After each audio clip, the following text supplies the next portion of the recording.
During the second half of the 20th century, the world's two major powers were engaged in a face-off without direct confrontation for almost 45 years. Let's trace on a map the chain of events that shaped the Cold War.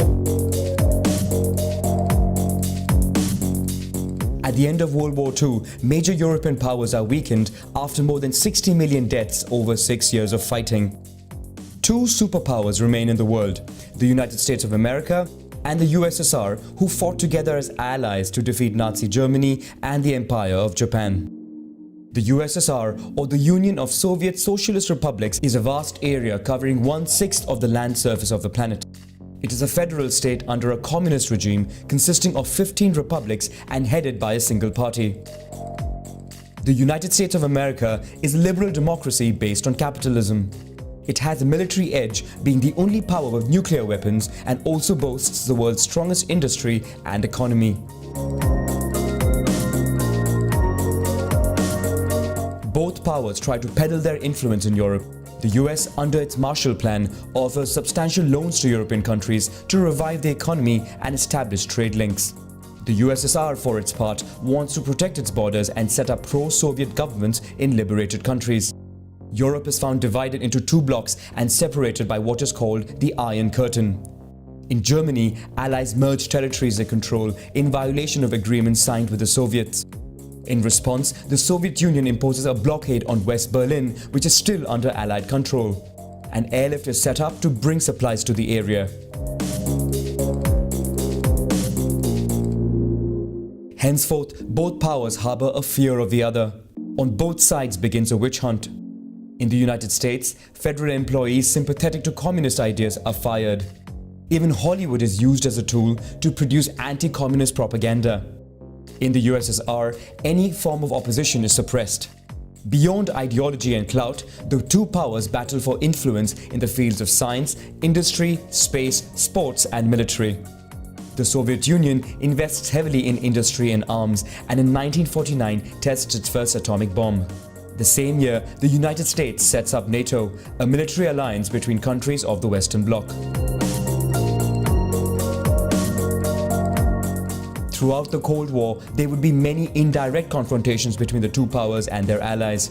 The first one takes place in Greece, where a rebel communist militia from the Second World War, supported by the Soviets and armed by Yugoslavia, enters into a civil war against a traditional monarchist party, supported and financed by Britain and then the United States.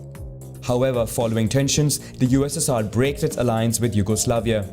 As a result, Greek communists lose vital support and are forced to lay down their arms. Greece then becomes part of the Western Bloc.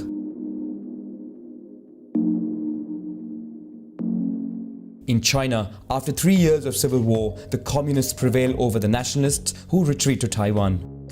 The USSR wins an important ally in the region that would influence two wars in particular. The first was fighting alongside communist North Korea against South Korea, which was supported by a UN-led international force directed by the United States. After 3 years of fighting, a ceasefire leaves the Korean peninsula divided in two. China also intervenes in French Indochina, where it supports a rebel communist militia against France, which, after struggling to regain control of its former colony, is forced to leave the region. Vietnam is divided in two at the 17th parallel, with communists in the north and nationalists in the south supported by the United States. This marks the beginning of the Vietnam War. In response to NATO, the USSR organizes its own military alliance through the Warsaw Pact. The following year, France and Britain unite with Israel in a surprise war against Egypt to regain control of the Suez Canal. The United States and the USSR oppose this attack and quickly impose a ceasefire, marking the end of European dominance in the region to the benefit of the USSR. The Soviet Union, which has now caught up in military and industrial technology, installs hundreds of long-range missiles pointed at Western Europe. In response, the US points its missiles towards Soviet territories. Following disagreements, China breaks its alliance with the USSR as the country aims to distance itself and become a new world power. On the other hand, many countries break with the two main camps and choose to remain neutral by creating the non-aligned movement.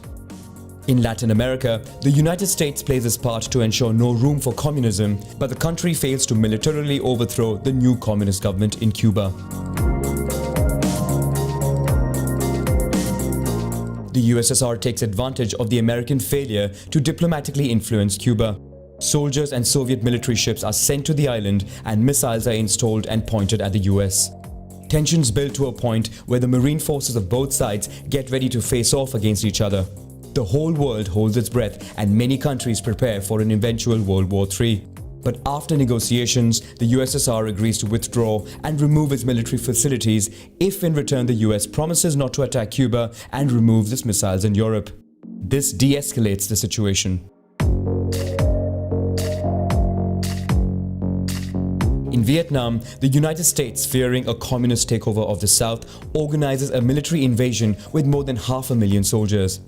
This decision antagonizes France, which prefers to find a peaceful solution. France decides to distance itself from the increasingly assertive United States and leaves NATO. In 1975, communists win the war, inflicting a heavy defeat for the United States, whose image is tarnished globally. The USSR took this opportunity to revive its political influence in the world. On the one hand, it supports communist militias in Africa, which takes over power in newly independent countries. On the other hand, the country sends its army to Afghanistan in support of the communist regime fighting the Mujahideen, a group of Islamists supported and funded, among others, by the United States.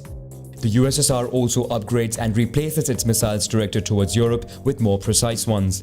This marks the beginning of the Euro missile crisis, which threatens Europe and pushes the United States to install new missiles of its own. This sparks an arms race, with the USSR investing up to 14% of its gross national product on the cause. The Soviet Union begins to run out of money. At the height of the crisis, it tries to implement economic reforms, but to no avail. The two global powers eventually meet to begin disarmament negotiations. The USSR withdraws from Afghanistan and stops funding communist militias in Africa. It attempts to open up to reforms and boost transparency, but it is already too late for the Soviets, who can no longer quell multiple revolts. The Berlin Wall is destroyed and Germany is reunited. In 1991, the USSR implodes and the 15 republics become independent states, marking the end of the Cold War.